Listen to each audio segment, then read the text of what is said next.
Stejně jako Onaga před ním se Shao Kahn snažil rozšířit svou říši a moc prostřednictvím dobývání dalších říší. Když se ujal trůnu, nejprve se rozhodl zlikvidovat ty, kteří byli věrní starému řádu Onagy. Sliboval mír, ve falešném pocitu bezpečí vylákal nejvyšší radu Zankreánské říše, jednoho z klíčových spojenců Onagy, na schůzku na Dračí hoře. Poté, co zlikvidoval ty, kteří byli věrní Onagovi, začal útočit a dobývat mnoho menších říší a po tisíce let pomalu budoval svou moc. Nakonec si vybudoval dostatek síly, aby dobyl všechny říše, které se velikostí rovnaly Outworldu a získal ještě větší moc, než si smrtelníci dokázali představit. Následují známé říše, které dobyl, i když ne v současném pořadí.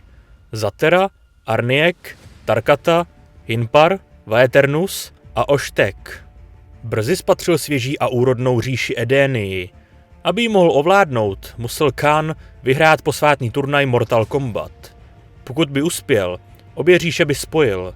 Navzdory veškerému úsilí edenských bojovníků vyhrál Outworld 10 po sobě jdoucích turnajů Mortal Kombat a modrá obloha Edénie se roztrhla na kusy, když se začaly otevírat portály. Před lety Taven a jeho bratr bojovali po boku svého otce a draků Orina a Karo a odrazili pokus o invazi Shao Kahna do říše Edénie.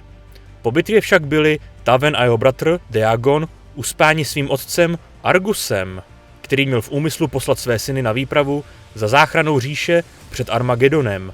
Byli posláni do Earthrealmu, uzavřeni do kamene, aby byli chráněni před újmou a byli jim přiděleni 2 strážci jménem Orin a Karo. Krátce na to byl Deagon omylem probuzen příliš brzy Blazem a Shinnok využil jeho žárlivosti vůči bratrovi a přiměl ho, aby zabil jeho matku a otce, Lady Deli a Arguse, zbraněmi na zabíjení bohů, které byly určeny pro jeho a bratrovu výpravu. Když byl bůh ochránce Argus mrtvý a Taven z draky v Earthrealmu, vtrhla do Edénie Shao Kahnova vojska, která se nepodařilo zastavit. Kahn zničil vládce Edonie, krále Jeroda, vzal si jeho ženu Sindel za královnu a její dceru Kitanu přijal za vlastní. Poté, co Sindel přesvědčila Shao Kahna o hodnotě své dcery, byla Kitana vycvičena, aby se stala členkou jeho osobní stráže a zabijákem.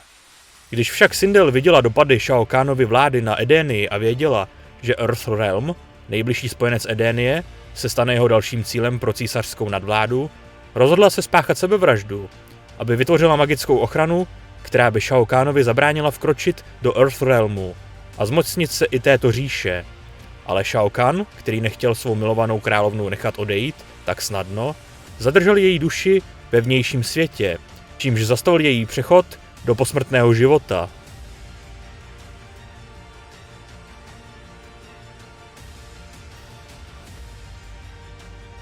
Uplynulo několik tisíc let a nyní, když byla Edénie dobyta a k říši Outworldu byly přidány další různé říše, obrátil Shao Kahn svou pozornost k dobytí Earthrealmu, který mnozí považovali za klenot a spojeneckou říši Edénie.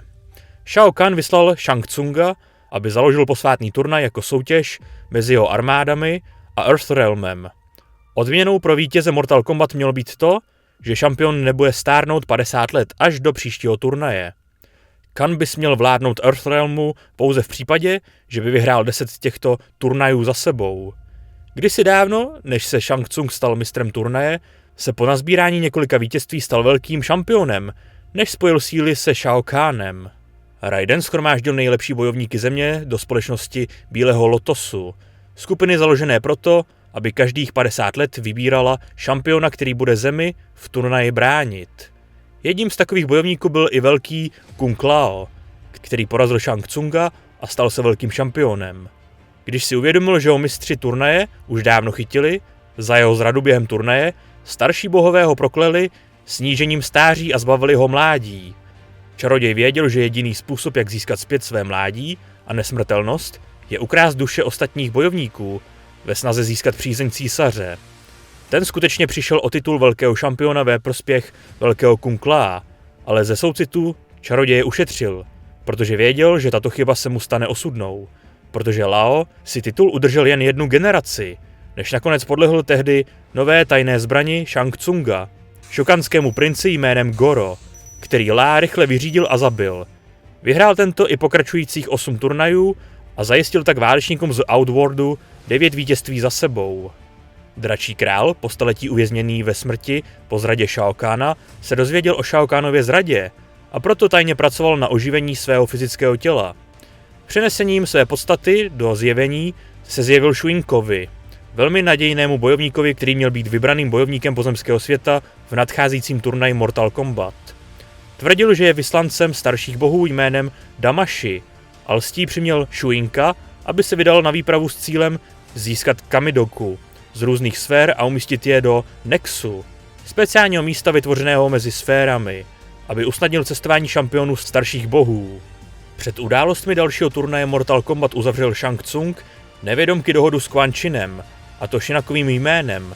Dohoda zněla, že pokud Quan Chi pomůže Shang Tsungovým stínovým kněžím při navrhovaném vzkřísení Sindely, pokud Shao Kahnův plán spojit Earthrealm s Outworldem prostřednictvím turnaje nevyjde, může Shang Tsung na oplátku dát čaroději informace o tom, kde se nachází Shinakův amulet.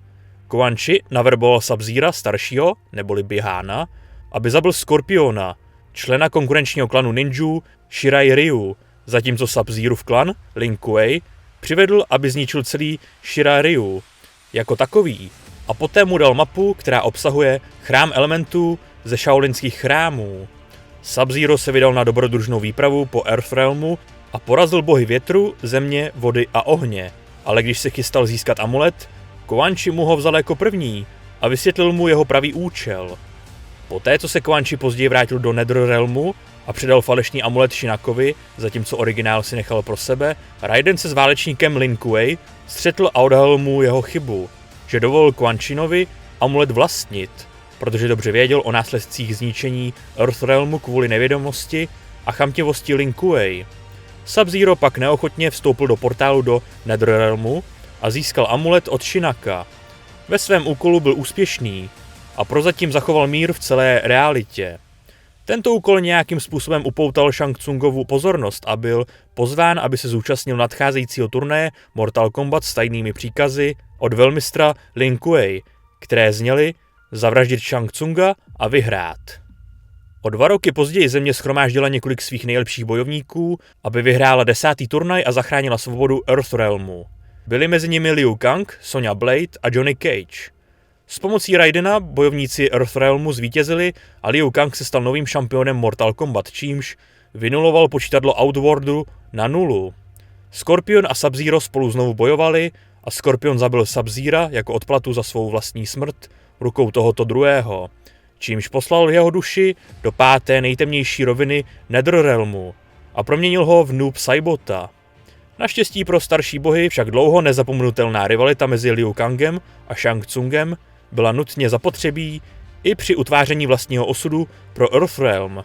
Stačila lstivost, zrada a týmová spolupráce s Raidenem, aby zabránili vizi budoucnosti kroniky, kterou si představovala, a ukončili i její plány. Protože se Shang Tsung nedokázal vypořádat se svým neúspěchem v posledním turnaji Mortal Kombat, Shao Kahn nařídil Tarkatánské hordě, aby zaútočila na akademii Wuxi. Horda připadla a zabila většinu Liu Kangových spolubojovníků, včetně jeho shaolinských mistrů, a vyslala tak přímý vzkaz Raidenovi a bojovníkům z Earthrealmu. To Liu Kanga rozzuřilo natolik, že se za nimi vydal, následován Kung Laem, Johnny Cagem a majorem Jacksonem Briggsem, který hledal svou zmizelou podřízenou Sonyu Blade. Raiden a bojovníci z Earthrealmu však nevěděli, že turnaj v Outworldu je jen diverzní past, kterou nastražil císař ve snaze porušit pravidla stanovená samotnými staršími bohy, které Kitana varovala. Při záchraně Sonyi byl Shao Kahnův plán zmařen a bojovníci pozemského světa zvítězili, přičemž Liu Kang porazil Shang Tsunga a s ním i Shao Kahna. Kahn však odpověděl tím, že na zemi vzkřísil královnu Sindel a vstoupil přes bránu dimenzionálního portálu, aby si ji přivlastnil, čímž ji úspěšně spojil s Outworldem a zahájil bitvu o Earthrealm. V jednu chvíli, ještě před invazí do Earthrealmu, se Shao Kahn pokusil spojit Outworld s Netherrealmem, aby upevnil jejich nově vzniklé spojenectví. Ale největší problém pro císaře představoval fakt, že bývalá démonka a členka Bratrstva stínu, Ashrah, zabila většinu svých spojenců z Netherrealmu ve snaze očistit se od zkaženosti v Netherrealmu, což umožnilo Skorpionovi potulovat se po zemi. Bojovníci Earthrealmu se poprvé sešli v bitvě a po druhé porážce Shao Kahna shaolinským mnichem Liu Kangem hrozba pro Earthrealm prozatím skončila. Při útěku zpět do vnějšího světa byl císař těžce zraněn, oslaben a poražen, ale co bylo nejdůležitější, Edénie byla osvobozena od vnějšího světa a poprvé od doby, kdy Khan před mnoha lety Edénie dobil, se vrátila do celé říše. Poslední pokus Shao Kahna o dobytí Earthrealmu opět selhal. Toto byla třetí část kompletního příběhu série Mortal Kombat.